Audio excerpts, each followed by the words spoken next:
Welcome to the Communicators Hall of Fame, Sam McKee.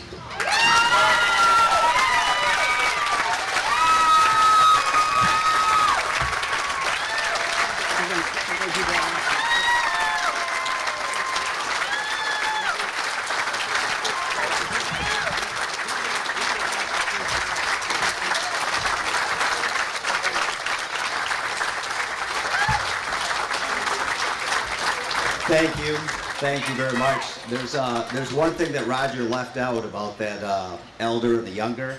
The elder's worth a heck of a lot more. We buy gold and silver than the younger is with all those rings. So, but just a tremendous honor. This is something that I've never thought of ever in my life, that anything like this would happen. I just wanted to be a part of harness racing, a part of the sport at any level, just to be involved in it, be able to make a living. And a lot of things that have happened to me are not necessarily talent related. It's being in the right place at the right time. And that's what life comes down to a lot of times, is just opportunity. As Roger alluded to, I grew up racing horses with my father and grandfather, just cheap horses at the county fairs. Went to the Little Brown Jug, heard Roger announce, got a tape from him that I wore out in about a month's time on a cassette player. And that's kind of how I got going. And just so many breaks have come my way. Roger helped me get started with some jobs when I was 14. Put together a pretty good circuit in Michigan and Ohio, calling at the county fairs when I was a teenager. And when I was 17, I was working at the Ingham County Fair in Mason, and after the races, a gentleman came over and said, "Could I talk to you for a minute?" And his name was Andy Kalush, and he and his brother Lou were starting a new racetrack called Saginaw Valley Downs that was going to open the next summer in my home state of Michigan. And they said, "We'd like to hire you to be the announcer." I said, "Great." And they said, "Don't you know what we want to pay you?" And I said, "Really doesn't matter." And they said, "Good, $50 a day." So that was my first pari-mutuel job. I started working there the day after I graduated from high school. Then in 1983, I saw an ad in the Horseman magazine that Toledo Raceway Park was looking for a race caller. Sent in a tape and sent in a resume. Didn't hear anything, and finally one day a guy named John Pavlak calls up. He was the publicity director there at that time. Said, "We'd like to hire you." So I went to work in Toledo, and I was there 6 years. Did any of you ever race at Toledo? Dick Stillings, you ever race there? Okay. Do you remember at 4 minutes to post, they played the theme song from the Bridge Over the River Kwai? Da da da da da da da. The idea was people would march to the windows. I heard that damn song in my sleep for 6 years. It was tough to deal with. And I always gave John Pavlak a lot of credit. I said, "You gave me a big break hiring me." Well, he finally told me earlier this year, he said, "Sam, I can't take credit. You were the second choice." I said, okay, well, who did you offer the job to? He said, "Well, it was a guy in Canada. We sent him a letter and he never responded. His name was Ken Workington." So thank goodness Ken moved every time the rent came due, or I never would have got to work at Toledo. So then it was 1989, Ladbroke Detroit Racecourse, which all of you know is Wolverine Raceway. It was a thoroughbred track in Livonia, Michigan, my home state. About 2 weeks before the meet, they called me up and said, "We're looking for an announcer." And I was real interested in the job. You know, it was close to home, big time operation, TV show, the whole boatload. And they said, "Well, have you ever called thoroughbreds?" I said, "Nah, but I'll be okay." They said, "Can you call 14 horses going 5 furlongs?" I said, "Yeah, piece of cake, no problem whatsoever." So they offered the job to 3 other guys. Nobody could get there in 10 days, so I ended up with the job. First day, I was horrendous. I would have fired me on the spot. I was horrible, and I was devastated after the races. I said, "What in the world have I done?" And my wife said, "That's okay, Sam, the PA was so bad nobody could hear you anyhow." So, worked out all right. So while I was working at DRC, I also would announce races at the Little Brown Jug on Jugette Day when Roger would drive in the Billings Series. I'd go call a few races till he was back at the booth. And one day, after I was done, Stan Bergstein's in the winner's circle, and he looks at me, goes like that. I said, "Uh-oh, what did I do now?" Because I'm sure this wasn't going to be good, right? So I went out and talked to him, and he said, "Sam, I just want to tell you, I love the way you announce races. I love your descriptive style. I think you're very, very good. And if you ever want to apply for a job, feel free to put me down as a reference on your resume."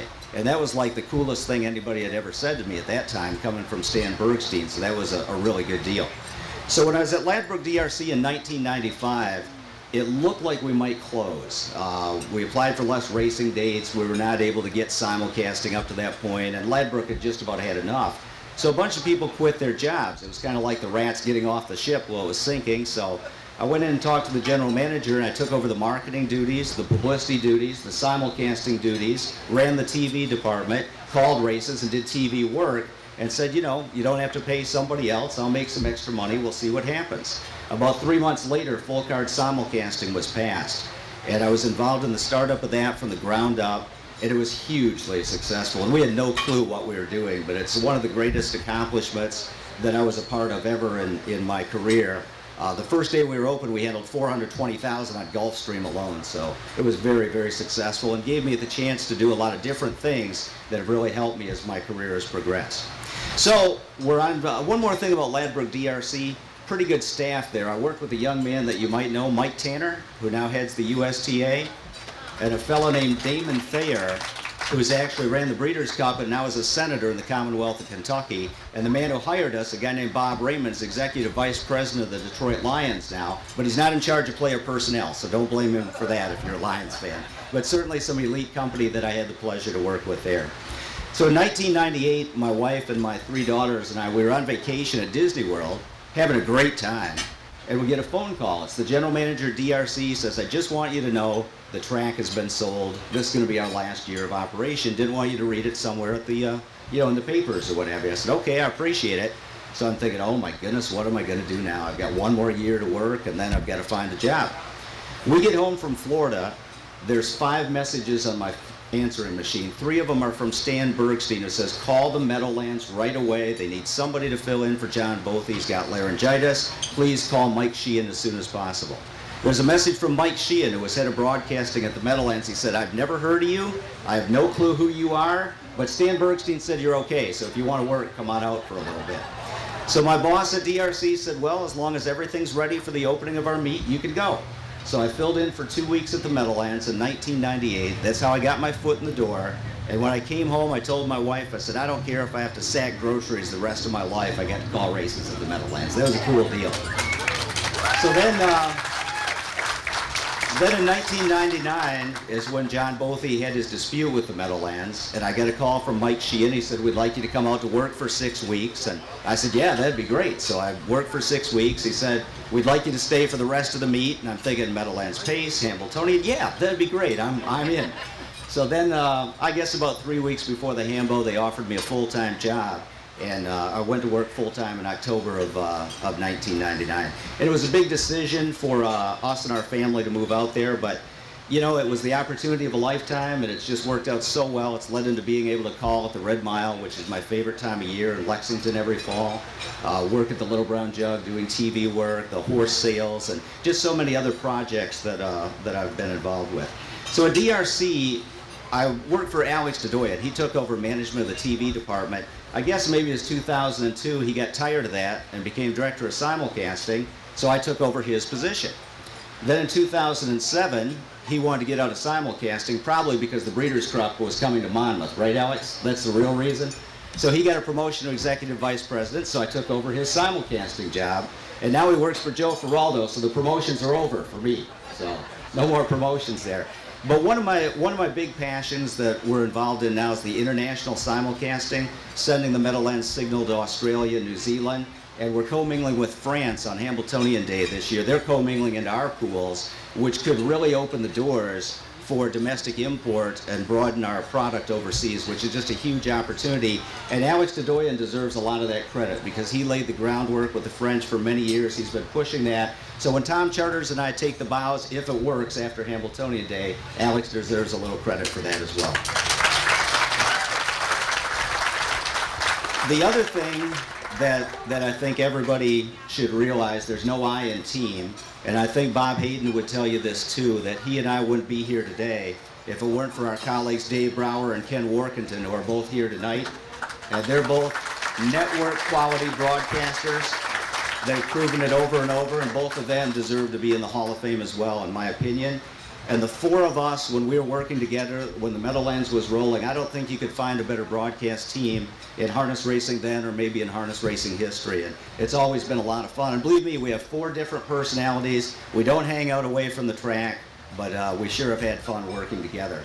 And Dave wrote a book on harness handicapping, as you well know. You can still find it at a few Barnes & Nobles if you look closely.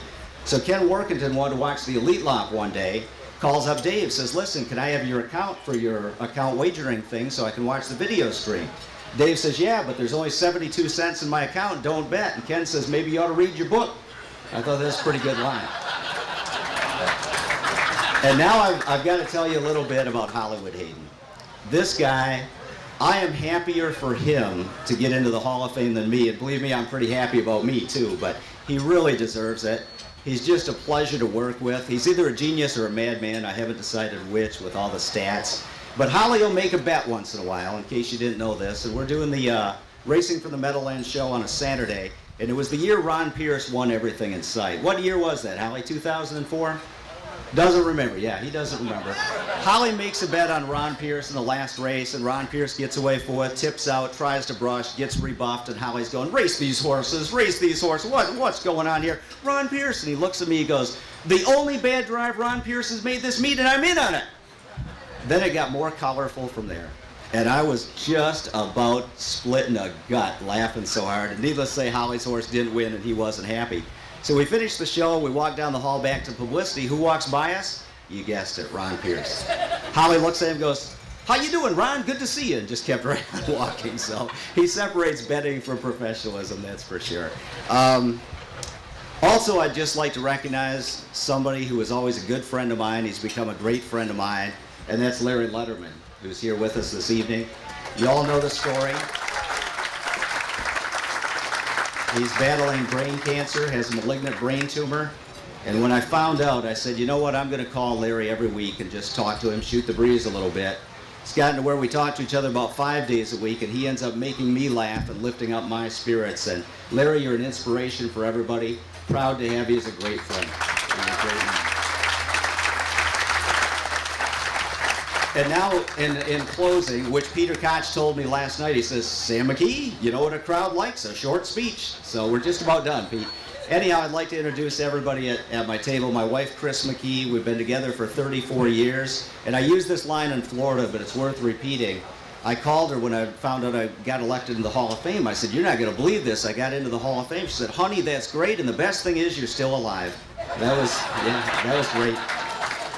And when we had the opportunity to move to New Jersey, we sat down and talked, and I said, what do you want to do? Because we're a family, and we all have to be on board.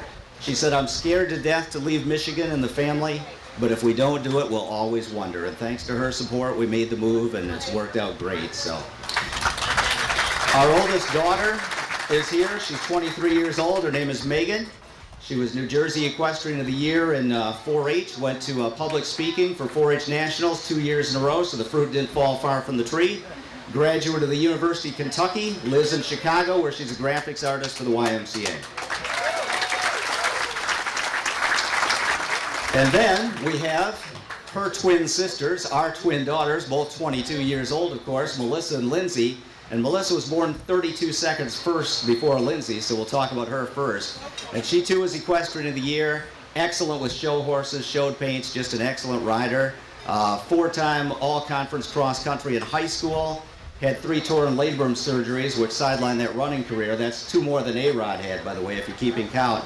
She's doing her internship in cardiac rehab at Doylestown Hospital in Pennsylvania. She graduates from the University of South Carolina the week after the Hamiltonian. And a lot of you might know my daughter Lindsay, who actually interned at the Meadowlands one year. I think it was in 2010 in publicity. And that was pretty cool. She got to know something about harness racing. And every Saturday she says, did Blue Claw race, Dad? Because Blue Claw races every Saturday night, and that's usually the case. Lindsay actually ran cross country for the University of Alabama as a freshman. She has a couple more classes to go, and she'll graduate from Ramapo with her degree. And she's an excellent rider, barrel racing champion in 4-H with her pony, finished in the top 20 in Quarter Horse Congress National Youth with her barrel racing mare. And it was great to have her work at the racetrack too, so we shared a little something in common. Melissa's boyfriend Francis Giambrone is here. I approve of him. He's okay.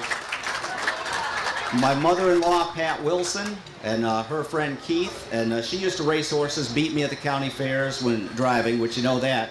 I've got more news. Don't play golf with her. She's still 200 yards off the tee. And she's been collecting Social Security since before the internet, but I'm not going to give out her age, but she can play pretty good golf.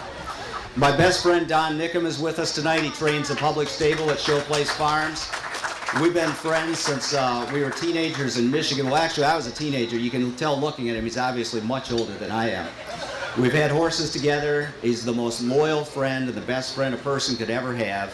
Loves our kids just like they're his own. In fact, he tells me often they really are my kids. I guess that's what a good friend is for. But thank you, Donnie, for everything over the years. And finally, a very special young man is sitting with us. This is Justin Panetta and his mother, Joyce Corsi, who has angel wings on her back.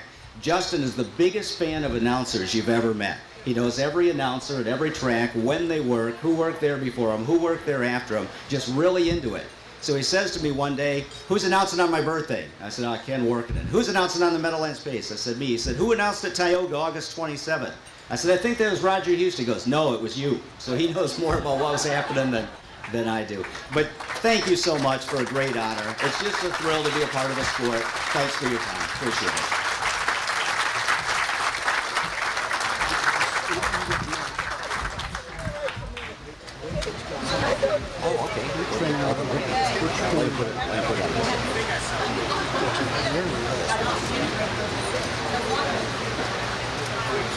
Cool. Thank